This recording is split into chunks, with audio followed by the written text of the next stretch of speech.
and I'm pretty much sure, I'm very, very much sure that you will appreciate when when I ever get into that state, because you won't feel as if I'm leading you to do something different while I keep myself,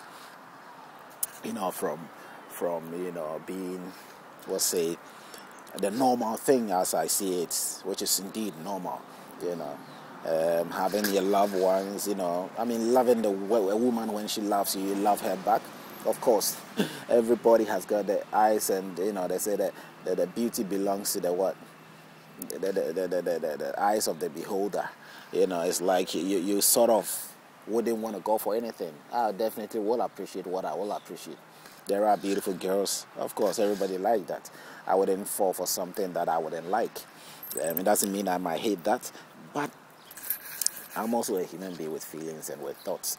And in my thoughts and how I view things, I think that it's not anything that I might fantasize or want to engage in, But I also don't condemn it. Neither do I think it should be condemned.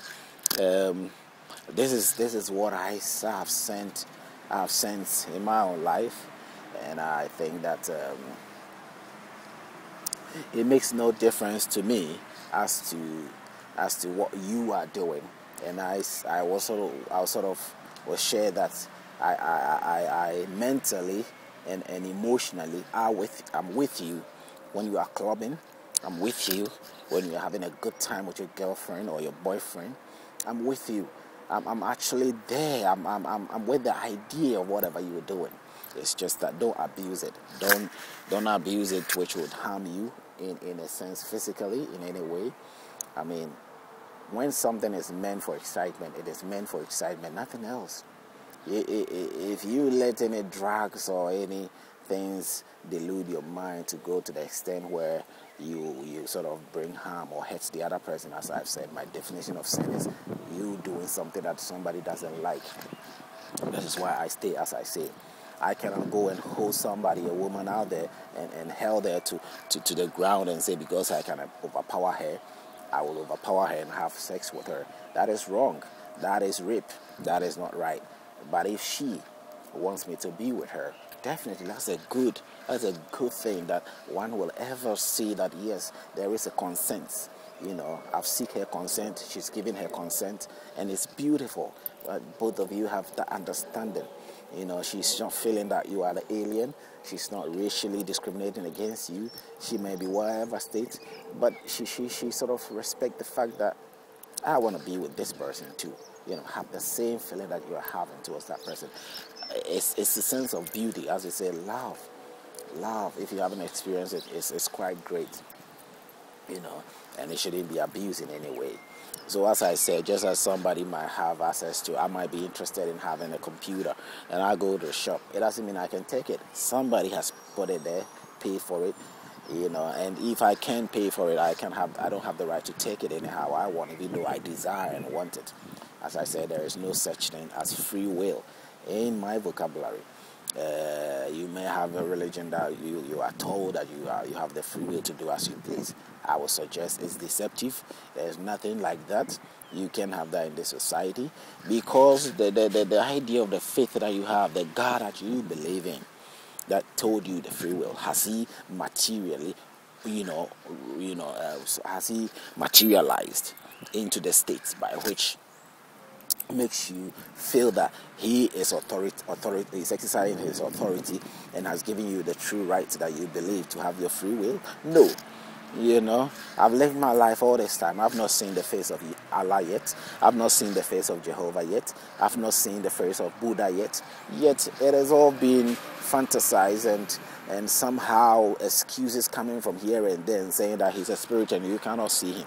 Someone you can see has given you the right to do things, and you got away with it because the society has come out from the same end and they will tolerate it. But I don't think that it should be tolerated if it's not there for museum and research purposes to discover what these things means. I see it as something that should not just, we shouldn't be caught up to it and thinking that, oh, God is, it's real. Whatever God you believe in is actually real, whilst you have not seen. They say seeing is believing in our own vocabulary as we speak. There is also teachers that reveal things from the scriptures, especially the Bible, which says, "Blessed are those who have not seen but yet believes." And I say that test has been taken in a wrong context. But most people will read it and believe it, because there are other tests that encourages you to only see Matthew 24, other tests. What do you call it? There are so many tests in John 4 and all that encourage you to understand, that especially when the Jesus Christ met the woman on the wall, which is John chapter 4. You read the woman on the well, when he met the woman, the Gentile woman on the well. And she told her, the Jews know their God. You don't know your God, so you don't understand. But the God is seeking those who worship him in truth and in spirit. Now, Matthew 24:2, he says, "If you have not seen me come from the sky, or seen me come the way I went up, do not believe anybody. Because that is how I will appear to anybody. I will come out. I will not come through the secret door for people to think that I'm the devil. No. He's going to come in an open sense. The first time he came like a child being born into the earth and disguise himself and live among people. Fine. So the story is telling you all this. Why should you believe otherwise? That is why I think that in so many ways, for you to take that test, which is blessed are those who have not seen but yet believe, in a context of thinking that, I don't need to necessarily see before I believe. I have to straight ahead believe. What are you saying? Are you going to believe in whatever I tell you, or whatever I have told you in a tip, without not seeing me actually, and follow through with it? No. You would think about things because you sort of give it a personal view within your mind before you know that it's logic for you to sort of fall for it. It's the same way. If you have not come to see the physical part of who you're worshiping, who your God is, who your Father is, you don't necessarily have to take it seriously and think of it as if it is practicable. It is it can be put into practice, in a sense. How are you going to put that into practice? If you're going to do that, you're offending so many people, and you will offend so many people. So it's better for you to watch out when it comes to certain tests or quotations that you might take and depend on it and say, I have my free will to do as I want, or the blessed are those who have not seen and yet believe. So I don't have to necessarily see before I believe. I challenge you to that. You have to see before you believe. There are other religions that they don't care. When they're going to marry a woman, the religion teaches you to cover the woman's face. And sometimes the woman you're marrying, that's an old idea.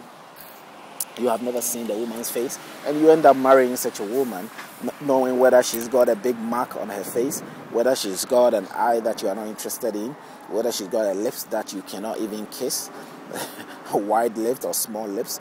You don't know whether she's got a character that shows or appears in her physical appearance. You don't know. She covered her whole face, and you have to marry such a person and put her, just like the Bible presents this guy called Jacob, or who was he? Says, I'm the God of Isaac, Jacob, and Abraham, Isaac, and Jacob.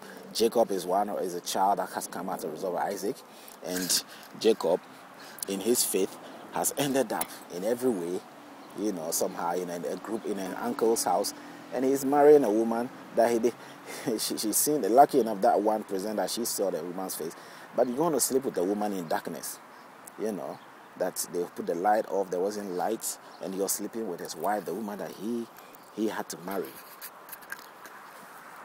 the woman that he's engaged to, that he was meant to marry. He had to sleep with her at that night, and he was sleeping with her in a disguiseful way. They kept the place dark, not knowing, and they end up sneaking in the other woman that he wasn't interested in, and he slept with her. And the next day he realized that he had slept with somebody else, because now there was day. How can you sleep with somebody in the dark? Now that is some of the situation we say. I was trying to say that if you cover your face, you're going to marry a woman and you can see her. What's the point? You're going to marry that woman, put her out there, and then you realize that that's not what you want. You've not even been with her first. How can you marry somebody you've not been with or known? Establish that feeling, establish that relationship to know that you like each other first before you do that. I mean, check these stories out and see that what I'm saying does really make sense in a practical way.